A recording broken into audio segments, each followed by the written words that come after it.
Sa sinabi po ni katandem ni former President Rodrigo Duterte na si Senador Alan Peter Cayetano, na sinabi niya na kung gusto nyong ma-impeach, dumaan sa tamang proseso, which is meron pa namang Pebrero sa susunod na taon. Pero nabanggit niya, kung ayaw nating maging presidente si Vice President Sara Duterte, talunin nyo na lang sa 2028. Ano masasabi niyo po rito, Mananjay? Okay, cuentas claras, Anmar, no? Number one, sino ba ang nagsusulong na ma-impeach si Vice President Sara Zimmerman Duterte?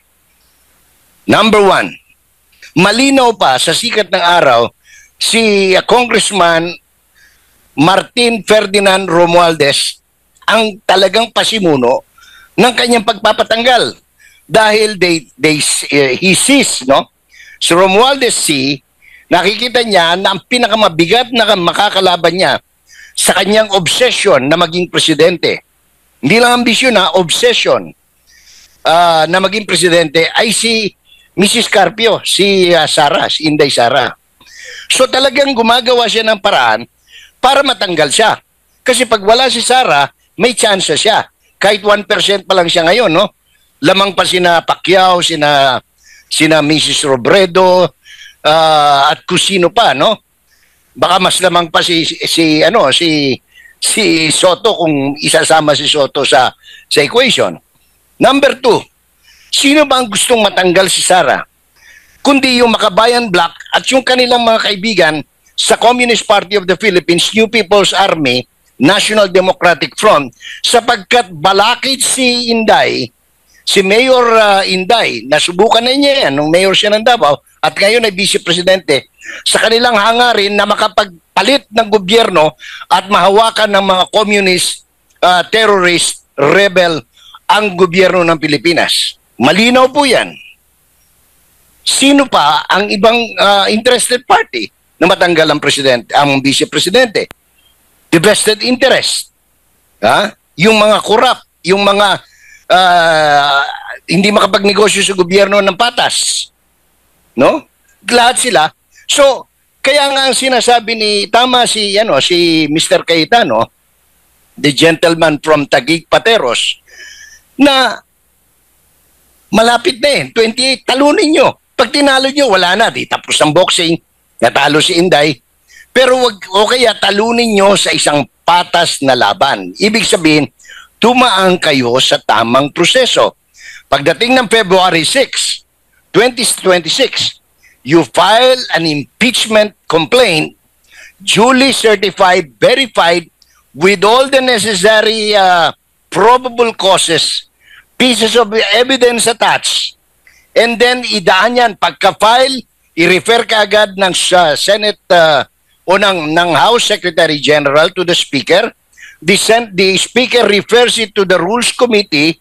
The Rules Committee refers it to the Justice Committee, and within 10 days, and that the Justice Committee provides the accused the proper avenue for her to see the complaint and react to the complaint.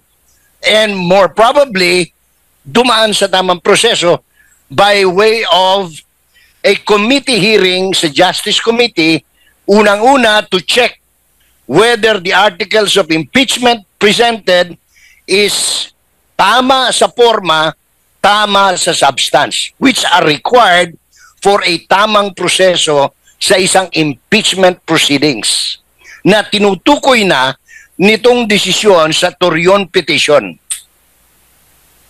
Opo. Pag nagawa yan, at yan ay lumusot, na parating sa Senado, magkakaroon ng impeachment trial. At walang magiging petition na may isasampa pa sa Supreme Court na mananaig sapagkat dumaan sa tamang proseso. Kaya ngayon pa lang, ang payo natin doon sa mga talagang gusto, no? Including Mr. Romualdez, and of course, yung kanyang mga kaibigang contractor, no? Na mambabatas, pag-aralan nilang maigi, no? kumuha sila ng mga tamang legal mercenaries, legal luminaries na tutulong sa kanila, Admar.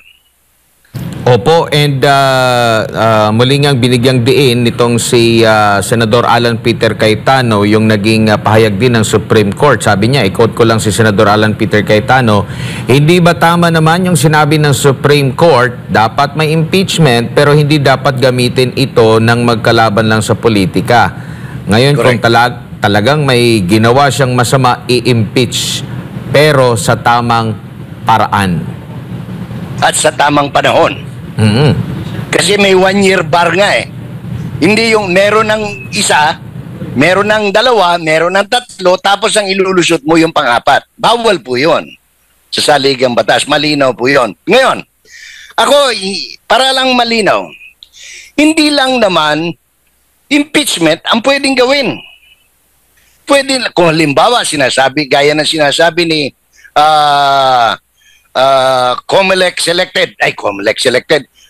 elected Congressman of Manila, Joel, ang pangalan niya, Joel Chua ba o Joey Chua? Ang sabi niya, maraming ebidensya. Kung nagdudumilat po at talagang napakabigat ng ebidensya, wala pong batas na nagbabawal sa sino man, lalo na sa kanila, no, na magsampa ng kasong kriminal o sibil laban kay Sara Duterte. Wala naman siyang nakasaad sa saligang batas na immune ang Vice President from criminal and civil administrative cases or complaint, no? Or charges. So, hindi pwedeng sabihin na anong tawag nito, di kung meron kayo di dalhin nyo sa korte. Pagdating sa korte, para managot or sumagot si Mrs. Carpio, si Inday Sara. Opo, at doon po sa paunang naging privilege speech, which is siya yung nagmotion talaga na i-dismiss, nakalaunan ay pumayag din siya na i-archive na lang. Itong si Senador Rodante Marcoleta, inisa-isa niya yung nakikita niyang mga kamaliang ginawa po ng Kamara. At nabanggit nga niya na hilaw. Kasi galing siya ron eh. Opo. Galing siya ron, alam niya kung ano yung sistema ron eh. And sinabay pa niya sa pag-quote doon sa resulta rin ng desisyon ng Korte Suprema. So mula pa lang doon, hindi ba pwedeng matimbang na agad ng mga miyembro ng Senado na may something na problema dito sa impeachment na ito, at kung ating susundin yung tamang proseso, mali na yung kanilang sa kanila tamang proseso pero mali yung kanilang tinanggap na mga information, hindi po ba automatic na mali din sa kabuuan? Kaya nga po, tama, kung inyo magugulita, June 10, tama si Senator Ronald Bato de la Rosa, si Doktor, no, of Public Administration, Ronald de la Rosa, nung nag-motion siya to dismiss because nakita niya may problema. At tama rin ang naging amendment ni Senator Christopher Lawrence Go ng kanyang susugan ang panukala ni Senator de la Rosa noon, at ito ay i-remand, ibalik sa House of Representatives sapagkat palpakis, no, ang fourth impeachment, articles of impeachment. Kaya in effect, para baka nakakalimutan ng tao, all the while justified yung pagkontra ni Senator De La Rosa at ang amendments, ang paghingi ni Senator Go na ibalik ito na kinatigan naman ng impeachment court at that time, no? At that time. Kaya nga, diyan sila nagkakagulo kagabi. Sabi niya, paraki pa na nanumpa kayo, sabi ni Senator Soto, di ba? Nanumpa kayo, naging impeachment court kayo. Because at that time, wala pang desisyon ng Supreme Court. Ngayon, nagkaroon ng desisyon ng Supreme Court, in other words, wala na yun, no? While it may form part in the records of the Senate, in effect, the Supreme Court is now saying because it is void ab initio, It is unconstitutional. It violates the due process. Therefore, it has to be executory immediately. At as if the Nga po sa desisyon na ito ng Supreme Court, Doc, nawalan ba ng jurisdiction? Nawalan ba daw ng jurisdiction ang Senado dito nga po sa impeachment cases?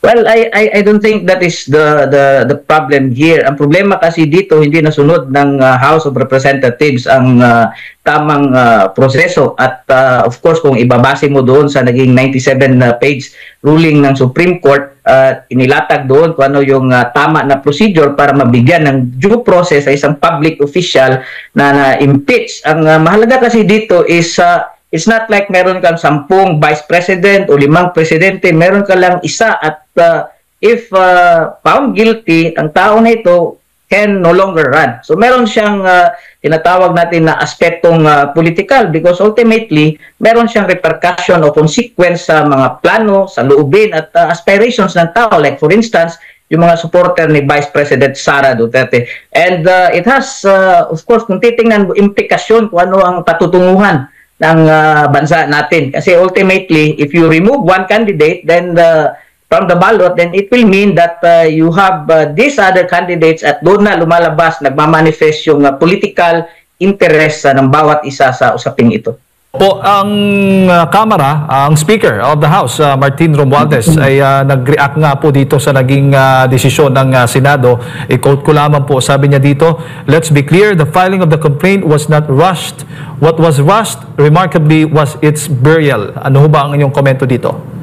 Well, he can say what he wants to say. It is his opinion. I do not know if that is the position of the House of Representatives, but learned people, the wise and even the unwise, know that ultimately the final arbiter when it comes to the interpretation of law, all questions about constitutionality, it is the Supreme Court and no one else. Opo. Huli na lang, bago ko ipasa kay Partner Admar, marami din sa mga kritiko ng Vice Presidente sinasabi na yung mga senador ay nakikita daw nila ang kung sino yung pinaglilingkuran nila. Walang iba kundi ang Duterte, considering na majority nga naman dyan po sa loob ng Senado ng mga senador ay mga kaalyado ng Duterte. Ano bang reaksyon po niyo doon, Dok?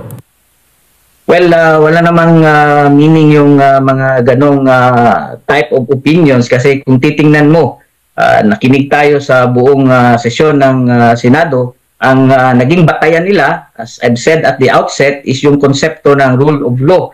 Ano ba itong konsepto ng rule of law? We will just repeat. Isa siyang constraint against government power na kung saan, kung wala kang rule of law, any branch of government, in this case, the House of Representatives, can abuse its authority. And in that case, ang sabi ng Supreme Court, hindi binigyan ng due process si Vice President Sara Duterte. Ginawa lang ng Supreme Court ang kailangan nitong gawin at ang kapasyahan niya is to be able to protect the concept of the rule of law, not necessarily Vice President Sara Duterte. Yung Senado naman ay sumunod lang sa naging ruling ng Supreme Court, no more, no less. Ay buntag, Doc, si Admar po ito. Kamusta po Yes, ang good morning, mga Dabawenyo, ang mga taga Mindanao, matapos nga nilang marinig ang naging desisyon ng Korte Suprema, unang-una, at itong naging hakbang po ng Senado. Nataon pa naman ito na Kadayawan Festival, Thanksgiving Fiesta dyan sa, sa lungsod po ng Davao, Doc. I think nandito si Vice President Sara Duterte and they were celebrating the Thanksgiving for the Kadayawan. Medyo kaunti lang ang prutas ngayon dito sa Davao, but ultimately ang mahalaga of course is to celebrate yung sense of solidarity at yung pagkakaisa ng mga Davaoenyo in solidarity of course with the Filipino people. Opo. Dito po tayo sa sinasabi na pahirapan na o wala nang mai-impeach kasunod nga po ng mga pangyayari turnout po ng mga events ngayon. Naging pahirapan ba, Doc, sa tingin nyo po? Or mas lalong naging malinaw, considering nagbigay din ng guidelines ang Senate or ang Supreme Court ukol po dito, and at the same time, meron ding paglalahad ang dating kongresista, ngayon ay senador, Rodante Marcoleta. Inisa-isa niya yung nakikita niyong mga pagkakamali na pwede namang itama sa mga susunod. Pero sabi pa rin nila na wala nang mai-impeach kung ganito po ang magiging sistema. Well, there is no shortcut to justice, Edmar. I-explain lang natin from the viewpoint of political theory kung ano yung konsepto ng justice. Dalawa yan siya, procedural and substantive. Yung substantive, it involves yung mga karapatang pantao natin, yung mga entitlements natin, ang mga pribilehiyo natin bilang mga citizens that government must promote and protect.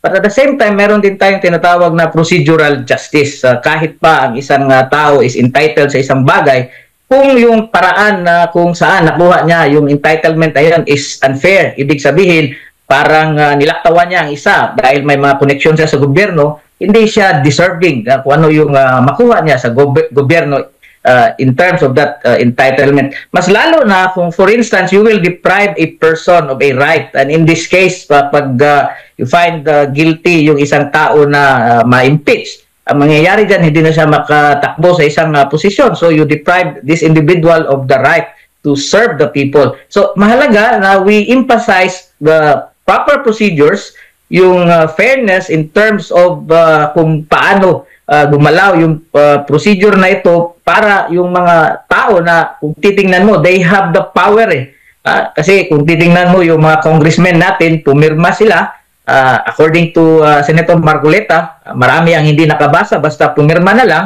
and that is not, I think it's not an intelligent thing to do in a democracy, and it bespeaks of the immaturity of our democracy.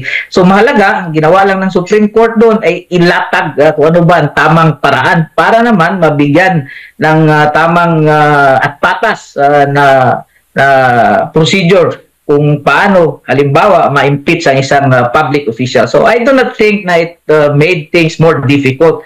Ang more difficult para sa tao is to decide na pumili sa isang tao na ayaw nila kasi na-remove yung tao na gusto sana nila. At yun ang bagay na dapat nating i-defend para yung tao in terms of ano yung aspiration sila, ano yung saloobin nila, pagdating ng halalan ay yun ang pwede nilang piliin. Kasi if you will do this, parang ni-remove mo ang isang kandidato in a future election, and ano nang magiging proteksyon ng tao in terms of ito sana ang gusto namin, wala na. So that is why ang Supreme Court, ginawa lang naman nila ang nararapat sa tingin nila, and the Senate simply respected the position of the Supreme Court.